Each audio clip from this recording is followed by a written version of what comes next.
کی بات کرتے ہیں، میں انہیں یہ نکتہ سمجھانا چاہتا ہوں کہ تمہیں صداقت صدیق کے اندر بھی حضور کے بے مثل و بے مثال مقام نظر آئے گا۔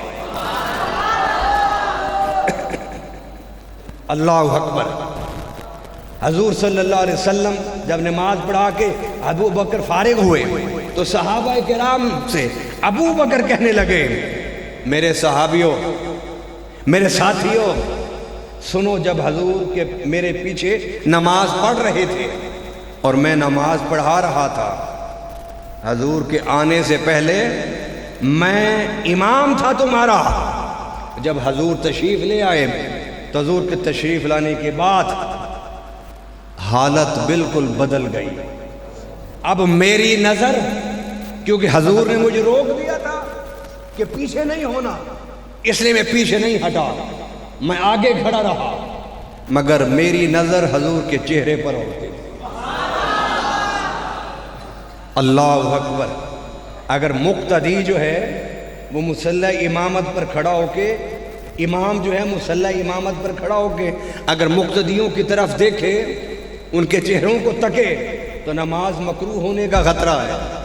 مگر ابو بکر کہتے ہیں کہ میں مصلی امامت پر تھا، میرے پیچھے جب حضور نے آ کے نماز شروع کی، اب میری نظر حضور کے چہرے پر رہتی تھی۔ حضور صلی اللہ علیہ وسلم رکوع فرماتے تو میں رکوع کرتا، اور تم صحابہ مجھے دیکھ کر رکوع کرتے تھے، مگر میں کس کو دیکھ کے رکوع کرتا تھا؟ میں اپنے آقا کو دیکھ کے رکوع کرتا تھا۔ حضور سجدہ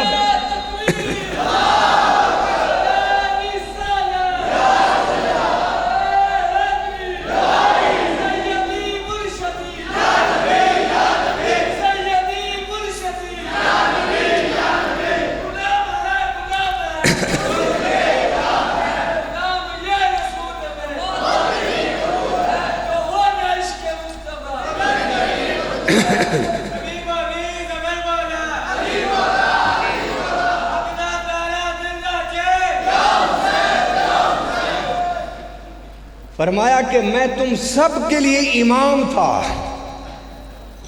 اس لیے کہ میں مصلی امامت پر تھا، مگر میرے امام میرے آقا تھے جو مقتدیوں کے صف میں کھڑے ہو کے نماز پڑھ رہے تھے، میں ان کو دیکھ کے نماز پڑھ رہا تھا اور تم مجھے دیکھ کے نماز پڑھ رہے تھے۔ اب اگر کوئی مرید اپنے پیر کو دیکھ کر نماز پڑھائے تو نماز نہیں ہوگی۔ اگر کوئی شاگرد اپنے استاد کو پیچھے دیکھ کے لوگوں کو نماز پڑھائے تو نماز نہیں ہوگی۔ مگر قربان جاؤں حضور کی عظمت پر کہ رب العالمین کی اس عبادت کو بھی حضور صلی اللہ علیہ وسلم نے اس طرح ادا کیا کہ مصلی امامت پر ہوتے تب بھی حضور امام تھے، اور اگر صف اقتداء میں کھڑے ہو جاتے تب بھی حضور امام ہوتے تھے، اب آئیے یہاں ایک اور حدیث بخاری شریف کی میں آپ کو سناتا جاؤں، اور وہ حدیث کیا ہے؟ وہ حدیث یہ ہے کہ حضور صلی اللہ علیہ وسلم نے ایک صحابی کو آواز دی، صحابی نماز پڑھ رہے تھے، جلدی سلام پھیرنے تک حضور نے انہیں 2-3 بار آواز دے دی۔ صحابی بعد میں آئے، میرے آقا نے پوچھا کہ میں نے آواز تو تمہیں بہت پہلے دی تھی، تم نے تاخیر کیوں کی؟ تو صحابی نے کہا یا رسول اللہ نماز پڑھ رہا تھا، حضور تو چپ ہو گئے، مگر حضور کا رب چپ نہ رہا اور بولا، رب یا ایھا الذین آمنوا استجیبوا للہ وللرسول اذا دعاکم، کہ جب تمہیں اللہ بلائے اور اس کا رسول بلائے، جس حالت میں بھی ہو اس کو چھوڑ کر میرے حبیب کی خدمت میں آ جاؤ۔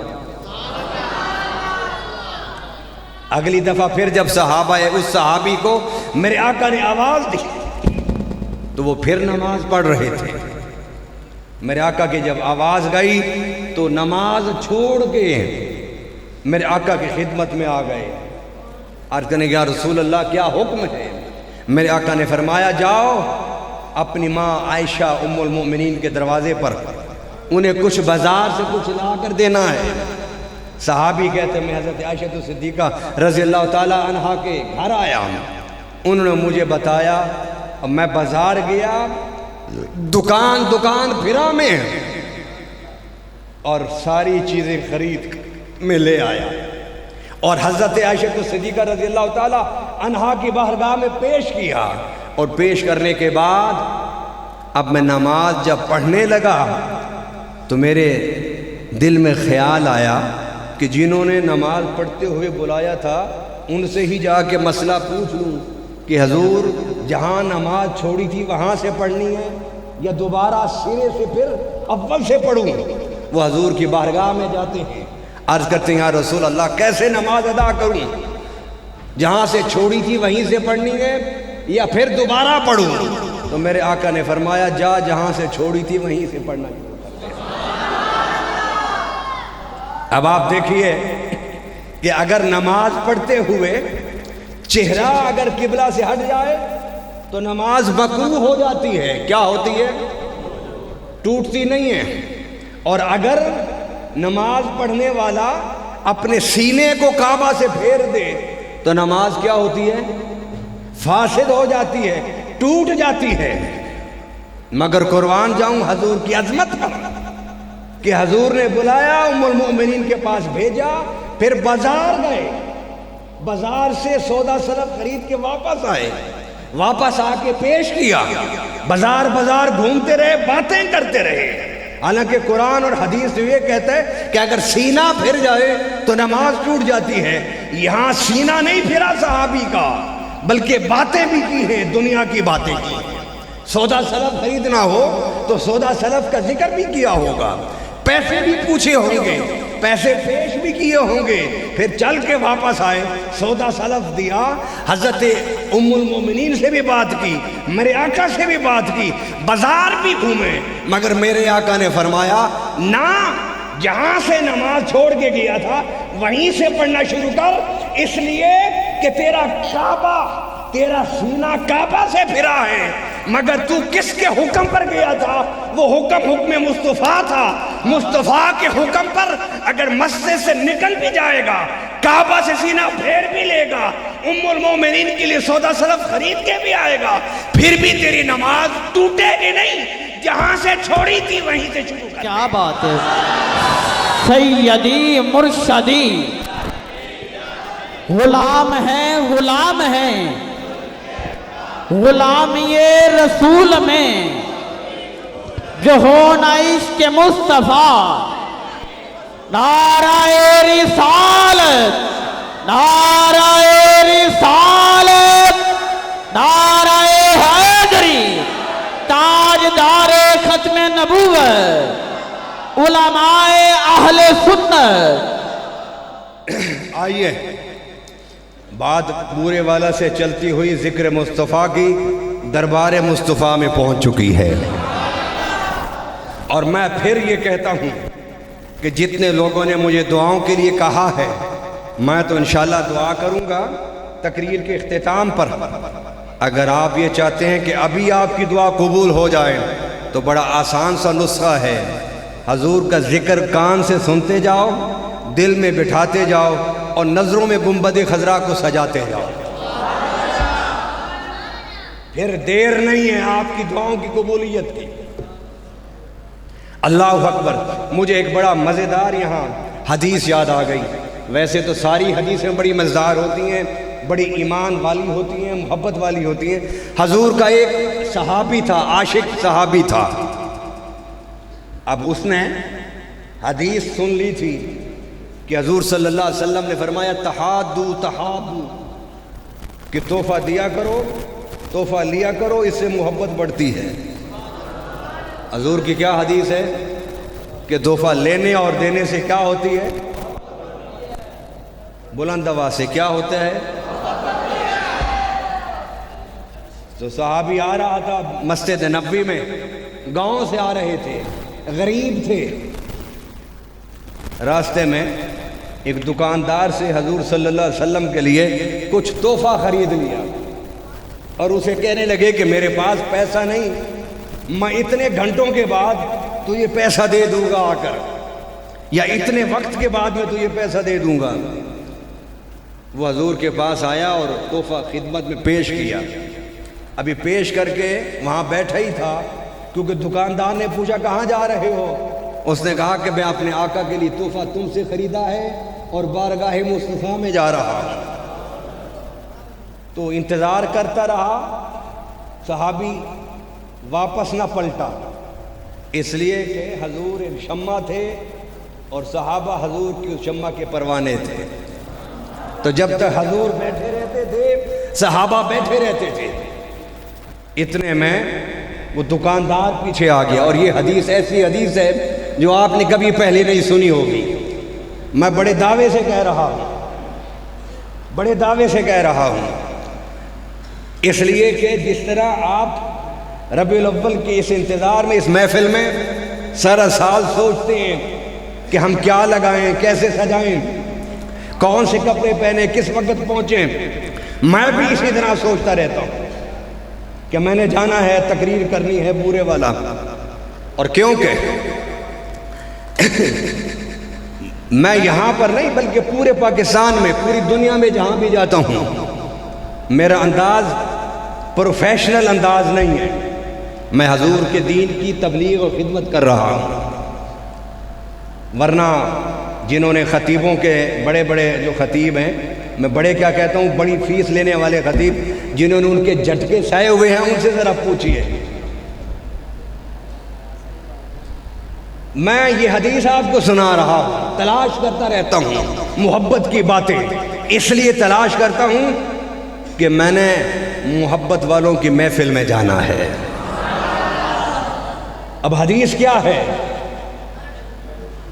وہ دکاندار انتظار کرتے کرتے مسجد نبوی میں آ گیا۔ اس نے کہا کہ وہ کہہ گیا تھا کہ میں تحفہ حضور کی بارگاہ میں پیش کرنے کے لیے جا رہا ہوں۔ اس نے دیکھا کہ حضور کی بارگاہ میں وہ بیٹھا ہوا ہے، آگے چلا گیا اور اسے کہتا ہے بھائی میرا قرض دو، کندھے سے پکڑ کے کہتا ہے۔ تو حضور صلی اللہ علیہ وسلم کی بارگاہ میں بیٹھے ہوئے جب دکاندار نے قرض مانگا، اب دیکھیے، جب دکاندار نے قرض مانگا صحابی سے کہ بھائی قرضہ دو میرا، اس نے کہا مجھ سے کیا قرضہ لیتے ہو، آقا سے لو۔ نہیں سمجھ آئی؟ اس نے کہا آقا سے کیوں لوں، تم لے کر آئے تھے۔ اس نے کہا لے کر تو میں آیا تھا لیکن تحفہ تو میں نے ان کو دیا ہے۔ میرے آقا صلی اللہ علیہ وسلم نے یہ بات سنی تو صحابی اٹھ کے حضور کے قدموں پر گر گئے، کہنے کہ حضور خالی ہاتھ آنا نہیں چاہتا تھا، پیسے میرے پاس نہیں تھے، اب کرم فرما دیجئے، اس کو قرضہ میرا ادا کر دیجئے۔ اور صحابہ کرام کہتے ہیں ہم نے حضور صلی اللہ علیہ وسلم کو زندگی میں کبھی بھی اس قدر مسکراتا ہوا نہیں دیکھا جس وقت اس دن پر مسکراتے ہوئے دیکھا۔ حضور اکثر تبسم فرماتے تھے، تبسم کہ صرف ہونٹ مبارک ہلتے تھے، اور ایک دہک ہوتا ہے کہ حضور صلی اللہ علیہ وسلم کے اگلے دانت مبارک ہنستے ہوئے ظاہر ہو جاتے تھے۔ یہ اس سے بھی کم تھا، لیکن بہت کم یہ تھا کہ کہتا کہ جس میں ہونٹ بھی مسکرائیں، دانت بھی نظر آئیں اور آواز بھی پیدا ہو جائے۔ تو صحابہ کہتے ہیں اس موقع پر حضور نے اپنی خوشی کا اظہار تینوں انداز سے فرمایا۔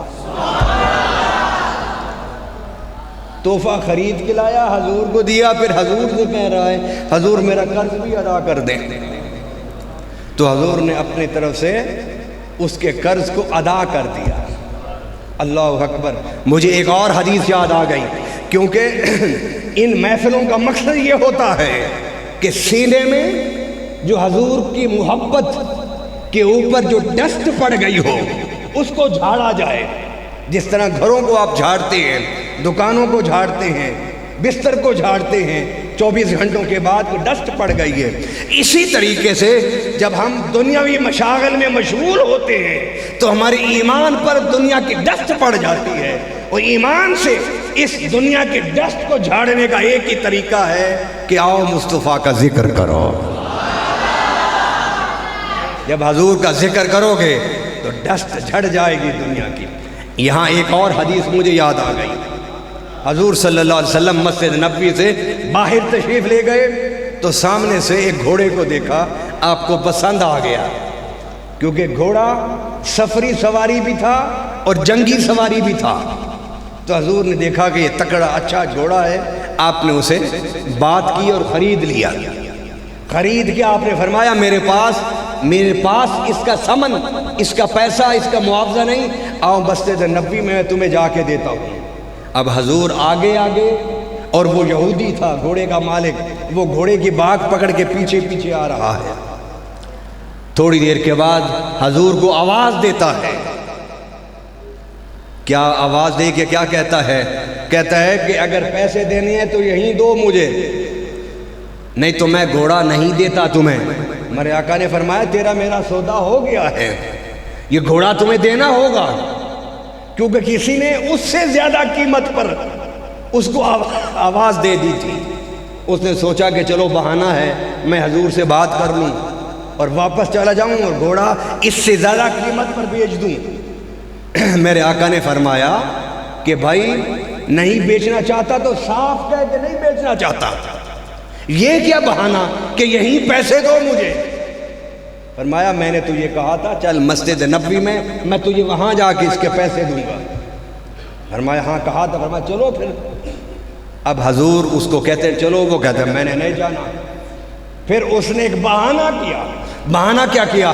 اس نے کہا کہ میرا اور آپ کا کوئی سودا ہی نہیں ہوا. میرے آقا نے فرمایا سودا ہوا ہے تمہارا میرا. وہ بڑا قانون دان تھا نا, بڑا وکیل تھا وہ. اس نے کہا کہ اگر سودا ہوا ہے تو کوئی گواہ لے کر آؤ. اس کو پتہ تھا کہ جب بات ہو رہی تھی تو حضور صلی اللہ علیہ وسلم اور اس یہودی جو گھوڑے کا مالک تھا اس کے علاوہ کوئی تیسرا نہیں تھا. اب صحابہ کرام کھڑے ہیں, سارے دیکھ رہے ہیں. وہ کہتے ہیں گواہ لاؤ. میرے آقا خاموش ہے. ایک صحابی حضرت خزیمہ رضی اللہ تعالیٰ آگے بڑھتے ہیں اور بڑھ کے کہتے ہیں کہ تم کس چیز کی گواہی مانگ رہے ہو؟ اس نے کہا کہ میں نے گھوڑا بیچا اور انہوں نے خریدا, اس کی گواہی مانگ رہا ہوں. تو انہوں نے کہا کہ میں گواہی دیتا ہوں کہ میرے آقا نے گھوڑا خریدا اور تو نے بیچا. اب وہ یہودی چپ ہو گیا, اب ساتھ ساتھ جا رہا ہے. حضور نے رقم اٹھائی, اسے دی اور گھوڑا رکھ لیا.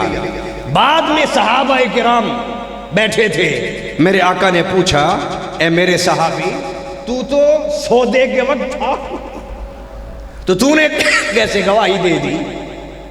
اس نے کیا ایمان افروز جواب دیا. اگر آج اس تقریر میں اس حدیث کو یاد کر لیں تو کبھی بھی آپ کے ذہن سے حضور کی عظمت نہیں ختم ہوگی.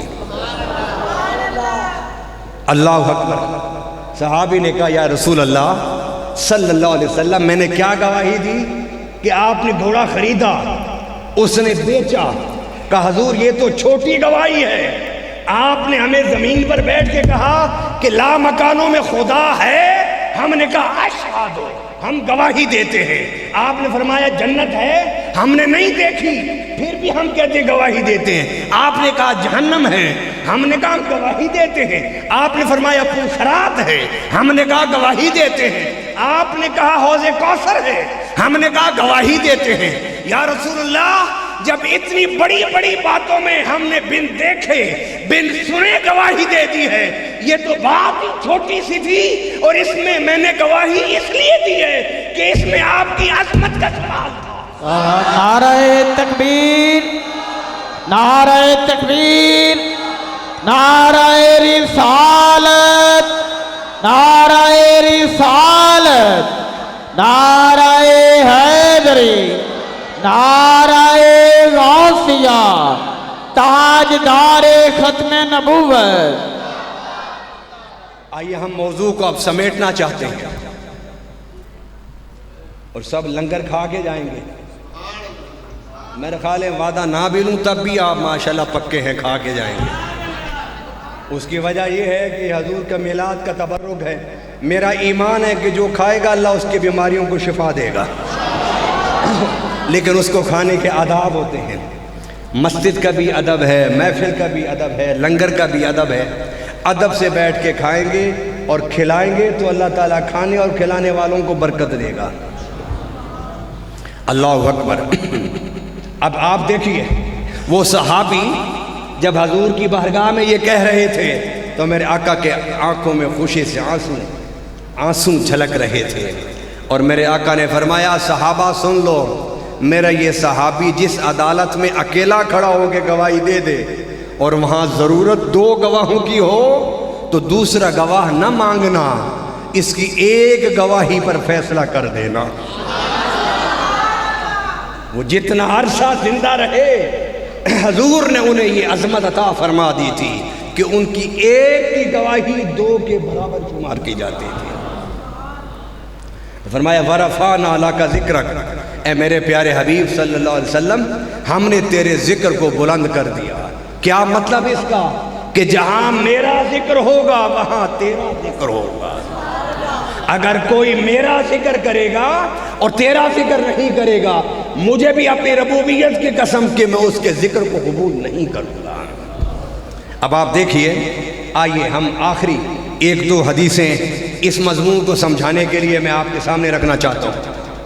حضرت آدم علیہ السلام جب آپ جنت سے نکالے گئے تو 70 سال دعائیں مانگی. کتنے سال؟ کچھ مفسرین لکھا 70,000 سال. چلو میں اس کی بات نہیں کرتا, 70 سال دعائیں مانگی, دعا قبول نہیں ہوتی تھی. میں نے اس لیے کہا کہ آپ حضور کے ذکر کی محفل میں بیٹھے ہیں, اپنی دعاؤں کو دل میں حاضر کر کے بیٹھ لیجئے, پھر حضور کے ذکر کے صدقے میں ان کو آزما کے دیکھو کہ دعائیں قبول ہوتی ہیں یا نہیں ہوتی. اللہ اکبر. کہنے لگے 70 سال میں نے دعائیں کی, میری دعا قبول نہیں ہوتی تھی. میں نے بھی دل میں سوچا کہ آدم بڑا عرصہ ہو گیا دعا قبول نہیں ہوتی, تو چلو آخری بار اللہ سے دعا کر لیں. جب آخری بار کا ذہن میں بات آئی تو یکایک آدم علیہ السلام فرماتے ہیں میرے ذہن میں وہ منظر آ گیا کہ جب رب نے میرے اندر روح پھونکی تھی تو میری نظر سب سے پہلے رب کے عرش پر پڑی تھی. اور جب میں نے رب کے عرش پر کو پہلی نظر سے دیکھا تو مجھے کیا لکھا ہوا نظر آیا, لا الہ الا اللہ محمد الرسول اللہ. سیدنا آدم علیہ السلام فرماتے ہیں کہ میں نے کہا آخری دعا کر رہے ہو تو اس اللہ سے مانگ رہے ہو تو اس اللہ کے نام کے ساتھ جو پیارا نام لکھا ہوا تھا اس کا وسیلہ ہی آدم پیش کر دو. بس کہتے یہ دل میں خیال آیا